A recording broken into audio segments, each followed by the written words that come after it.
If you don't have the staff inside of it and you're not paying your staff, you're not doing those things, the walls don't mean shit. Sure. Yeah. Period.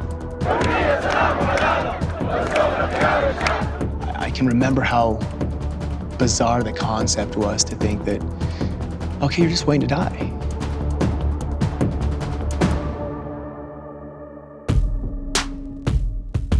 The governor of Tennessee granted clemency to Cyntoia Brown, a 30-year-old woman serving a life sentence for fatally shooting a man who'd hired her for sex in 2004. At the time, Brown was a 16-year-old victim of sex trafficking, and she was tried as an adult. In his statement, Governor Bill Haslam said that Brown's sentence was too harsh. She'll be released on parole in August. The office of Gabon's president says 2 of the 5 soldiers who attempted a coup this morning have been killed and 3 others arrested. Lieutenant Kelly Ondo Obiang led the short-lived attempt, taking over a state radio station and calling for a national uprising. Ces officiers généraux supérieurs et subalternes qui ont failli à leur mission, celle de défendre les intérêts supérieurs de la nation. He appeared to be taking advantage of the vacuum left when President Ali Bongo relocated to Morocco for medical treatment in October. In a perplexing exercise, Britain's transport ministry sent a convoy of 89 trucks shuttling between a disused airport and the port of Dover. The dress rehearsal for a no-deal Brexit is apparently meant to represent what would happen if trucks crossing the English Channel on ferries had to wait to clear customs. But if Britain crashes out of the EU without a deal, it'll affect more than just 89 trucks. Thousands pass through the port every day. Saudi Arabia's courts are stepping in to solve a thorny domestic problem: husbands who don't let their wives know they've divorced them. The Justice Ministry enacted a measure on Sunday requiring courts to text a woman if her husband files for divorce, and women who are curious whether they're still hitched can check their marital status online.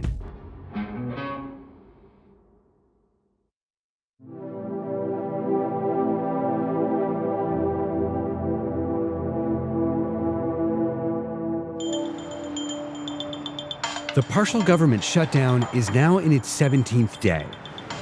And the only thing even resembling progress is that the president says he's going to give a primetime speech tomorrow night about his border wall.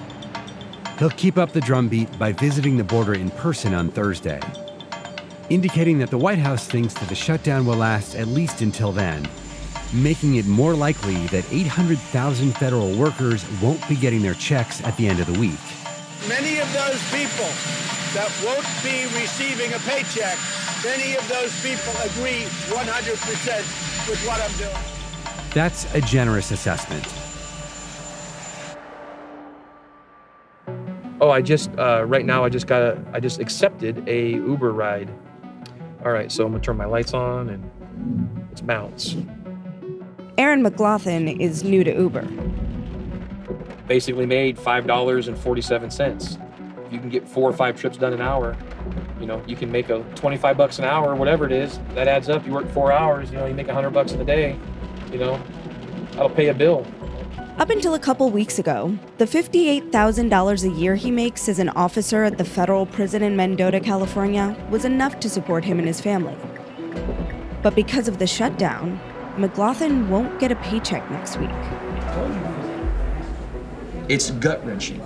I picked up a secondary job driving Uber. Is it embarrassing? Yeah, it is. I'm a federal employee, but yet I've got to kind of sink down a little bit and say, you know what? I've got to swallow my pride, and I've got to get behind the wheel of my little car, and I've got to drive around and shuttle people around like a taxi cab driver, just so I know that when I don't get paid next week and my mortgage is due, or my food, I got to put food on the table, or PG&E's going to cut off my power for lack of payment. I've got to have something there. The Federal Bureau of Prisons employs 40,000 workers nationwide, most of whom are deemed essential. That means they still have to go to work during a shutdown. They're just not going to be paid until it's over. McLaughlin and his colleagues at other Central California prisons say prison staff are already stretched. How is the government shutdown and the fact that you're not getting a paycheck affecting you guys on a daily basis? I live paycheck to paycheck, so this has a huge impact on me. And in the next few weeks, I'm gonna be struggling. This is my 3rd shutdown in 7 years. I am a payer of child support, and I'm glad to do so. It takes care of my daughter, but I can't make that payment. It's so inhumane. Their response to that is they put recommendations, call your landlord, ask if you could mow the lawn for rent, I mean, I'm surprised there wasn't a suggestion to prostitute yourself on there. That's how degrading it was. How is the shutdown affecting your colleagues and sort of the prisons more broadly? Gosh, I get probably 15 to 20 calls a day from my members with issues that this is causing. It goes anywhere from can't pay their mortgages, can't pay their bills, the late payment fees, to the medical issues. We have some staff members battling cancer right now. Their medical bills are racking up. They can't pay them. Are they going to still be able to receive treatment? Traveling, I work in a place where a lot of people travel a great distance. I travel an hour and 15 minutes to get to work every day. So I average about $500 a month in gas. I know personally I can't afford the gas once the shutdown goes in a long term. The majority of staff are in the same boat. Everybody's scared. They don't know what the hell's going on because this is different than 2013. We all went through the 2013 shutdown and it was 16 days. There was a different sense in Washington. They wanted to reopen. There's not that sense right now. I think also that on the Hill that there's notions that we're overpaid. I think that's one of the reasons why a lot of these people are not willing to help us, because somebody up there in the Hill is telling them that we're all good and we don't need any help. Well, I want to ask you about that actually, because the president seems to maybe believe that too. And he said, this is more important than a paycheck. Federal workers would tell me to keep going. I was very insulting. Yeah. No, I completely disagree. I'm a veteran. I fought in Iraq. I've served my country. I've taken life for this country. And you ran on that campaign. You said, quote, I'm going to take care of the veterans and I'm going to take care of law enforcement. Yeah, I haven't seen it. With all due respect to the President of the United States, I have not seen it. Earlier this year, we received a whole bunch of immigration detainees. And this was part of his zero tolerance policies. We didn't ask for it. We didn't want it. And now the things that we're getting from the president is no paycheck. It's disgraceful. And the fact that, my opinion, is that if he's gonna go up there and speak on that behalf of federal employees, come to Victorville, see us and listen to us before you speak on our behalf. Were you guys all Trump supporters in 2016? I actually voted for him I based on his campaign promise that he was going to take care of law enforcement and veterans. And the working man. And he's let me down. I supported Trump with the basis of, you watch his campaigning and he says, I'm for the American worker. I want better border security. And then as his presidency started going on, I'm sitting back thinking, okay, now you're backpedaling on what you said. You want to drain the swamp. And my whole thing in the beginning was when you drain the swamp, you're talking about the politicians. As we speak right now in Washington, D.C., congressmen and senators are still getting paid. They're not affected by this shutdown. They still get their paychecks. Do you guys all want a wall? I'll go out on the limb. I'll say we work in a prison. We work within walls. Walls work. And, walls work. Well, I'll say this much. A wall is a tool. If you don't have the staff inside of it and you're not paying your staff, you're not doing those things, the walls don't mean shit, period. So if this is all just about a wall, it's gonna fail, in my opinion.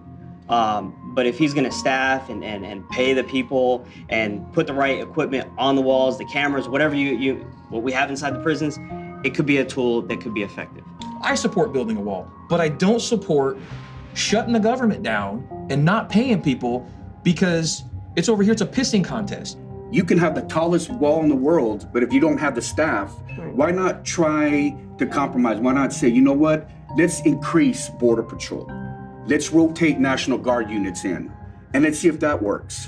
It sounds like you might be in favor of a wall. A wall might be a good idea, but it's not worth it at this point. No. Not at my check. And I'm gonna tell you right now, I don't think it's worth shit if I can't feed my family.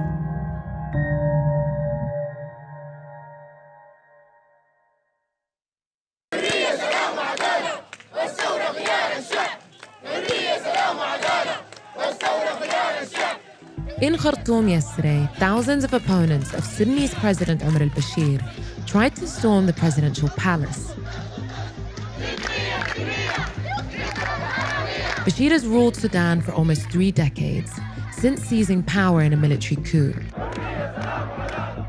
Protesters are trying to seize it back. Demonstrations are now in their third week, and state security forces have cracked down in response. They've sharply restricted social media, and it's even dangerous to be seen in the street with a camera.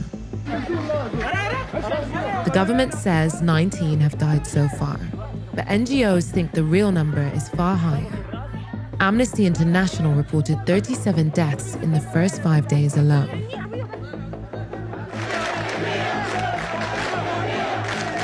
The protests were born out of intense frustration over public corruption and Bashir's failure to fix Sudan's devastated economy. The tipping point came last month when sky-high inflation caused a run on bread, cash, and fuel. But the protests have morphed into something bigger. A youth-led movement demanding democratic reform. Bashir has long been a villain in the eyes of the international community. He's wanted by the International Criminal Court for war crimes in Darfur. But his domestic opposition is getting more organized. A coalition of workers' unions called the Sudanese Association of Professionals has stepped in to manage the protests. والمنسوبين بتاع المؤتمر الوطني هم اللي بيستفزوا الناس، هم اللي بيستبدوا على الناس، هم المميزين حياتهم ومعايشين بطريقة لصيقة جدا واستفزازية.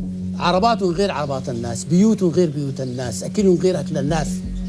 يعني بقى في فرز طبقي في البلد. لو كل الناس دي اعتقلون الناس ما حيقيفوا. هل في رأيك في شخص في تجمع المهنيين ممكن ياخذ دور الرئاسة؟ كل المهنيين دي وغيرهم. لازم نطلع من الاجتماع ده بشيء ملموس. On Sunday, he and about 100 of his colleagues staged a sit-in at the university. نخليهم هم يكونوا اللجنة التمهيدية مكلفة بعمل خريطة كيف نحن نصل لنقابة. بالضبط.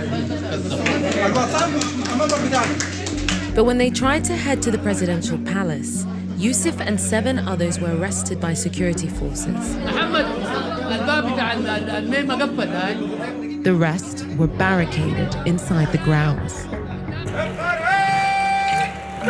But there are signs that the regime is in real trouble.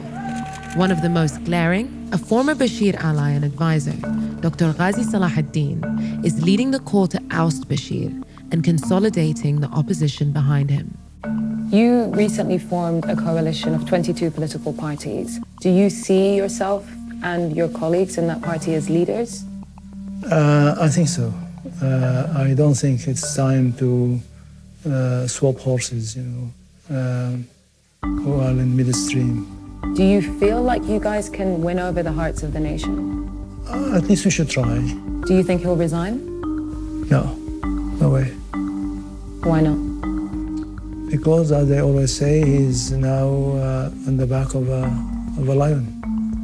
He can't afford to get off without being devoured by the lion.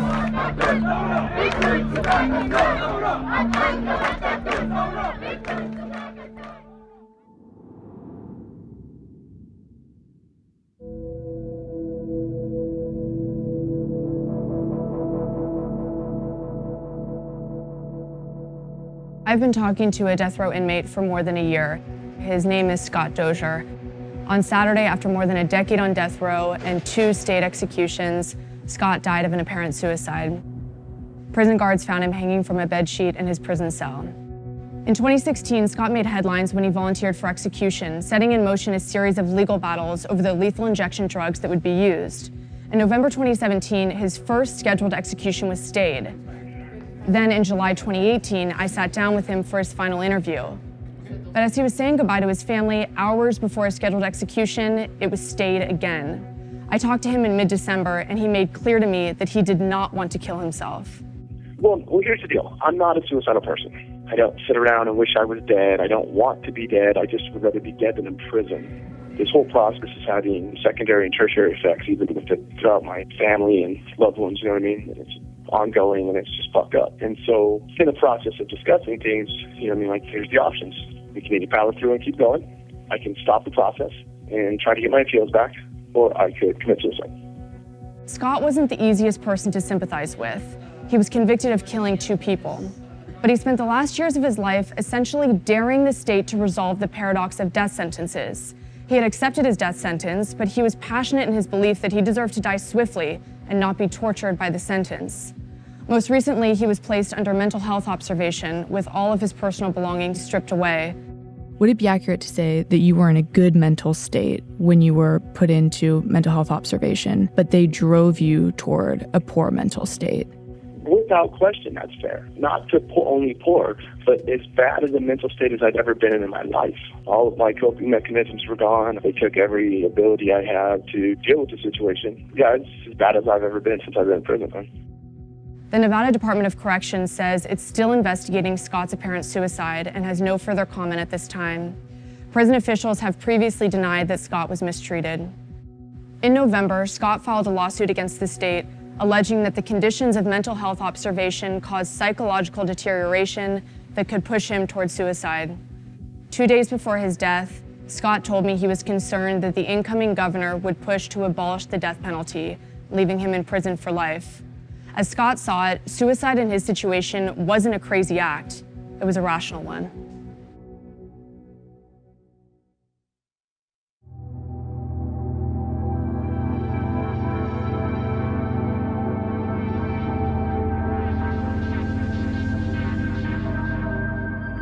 There are lots of complicated stories about Donald Trump's corruption, but at the heart of many of them is a simple exchange of favors.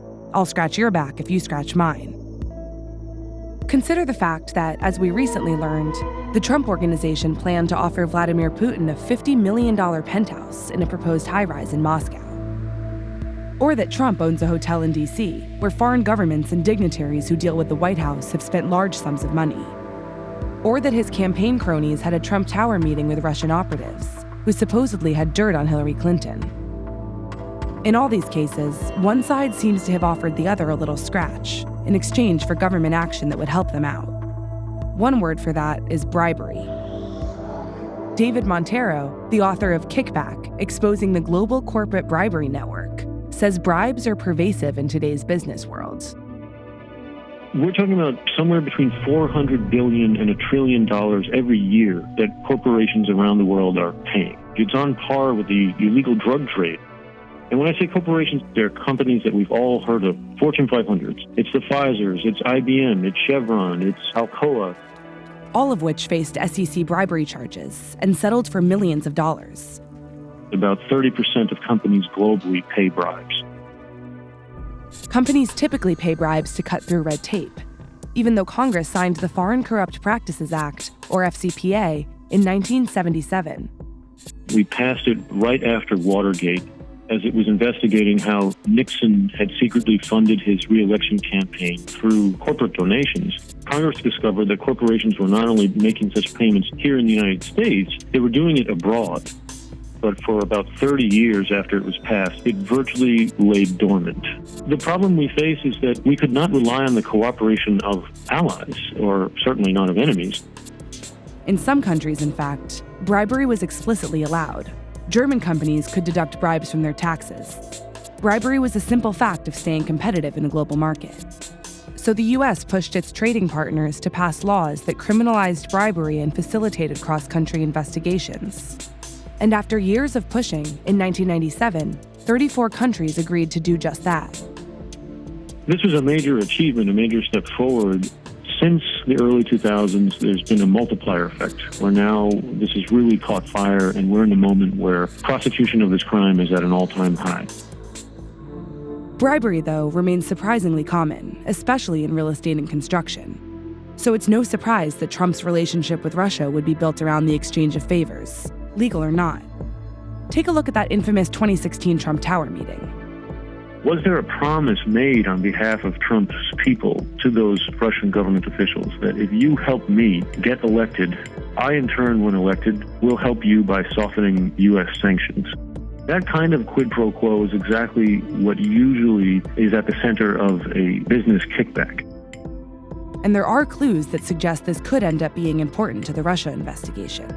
Mueller built a team of prosecutors with years of FCPA anti-bribery experience. He brought in expertise in the way these deals are arranged to look very innocuous. Because the thing about bribery deals is they're always arranged to look very legitimate. That's part of why they're so difficult to detect.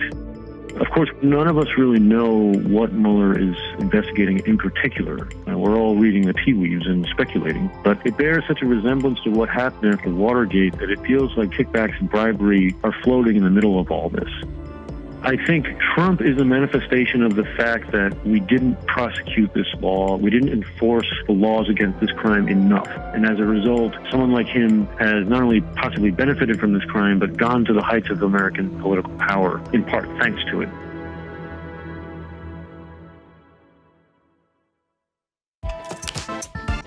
Hey! Boom, boom, boom. That's some shit you fall off a table to.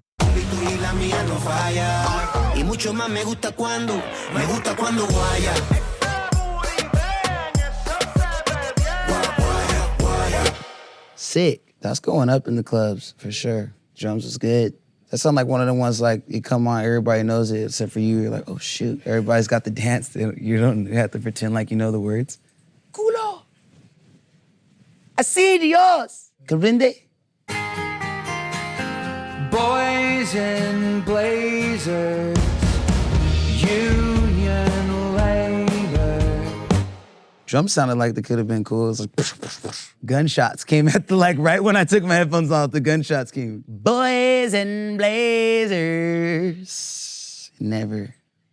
Not in my house. It's not for me, man. What do you want from me? Does it look like I'm a simple boy in a blazer? Do you fucking see the drip?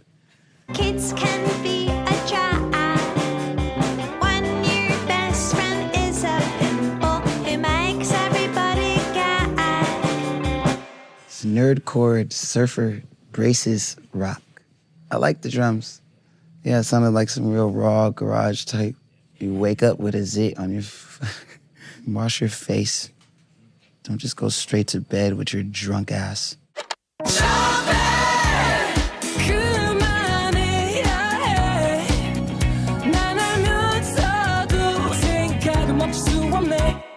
Chincha, 재밌어, 잘했어. Nee. Day 6, yep, I've seen them live. It sounded like 50 songs, are you kidding me? There's 50 songs that have the same exact thing. It's just they're singing in Korean. It's great production. I like the little tape breakdown, like Hanguk. Shouts to my people. You know what I'm saying? 사랑해.